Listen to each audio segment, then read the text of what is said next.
A lot of times people when they look at the story of Musa, right, and even attend other classes about that, but then sometimes we'll run into situations where we're learning about the Judeo-Christian tradition of the life of Musa. Does that content stick around? Do we consider it? Like, what's its role in the Quranic narrative? Well, we deal with this issue a lot whenever we are talking about different prophets or messengers in the Quran. Sure. We come across information from Judeo-Christian sources. Yeah. And we're like, what do we do with this information? Do we accept it wholeheartedly or do we reject it wholeheartedly? And what essentially we need to do is we need to properly understand the Quranic narrative.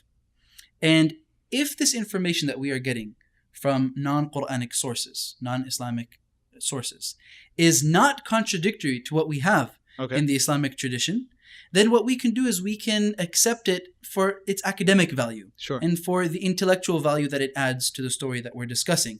And that doesn't mean that we have to establish it as a hard and fast, historical fact. Now, what are some questions that might come about in terms of the relationship between the two of them? Oh, there's a lot of questions that would arise. Like, for example, was the Pharaoh at the time of the birth of Musa the same one that Musa later then comes to as a prophet and messenger, and the one that essentially drowns? And then also you have so many different characters in the story of Musa. So are there any characters that are in the Quranic narrative that are not in the biblical one, and vice versa? So these are some questions that we will address along with many more in our upcoming course, The Life of Musa.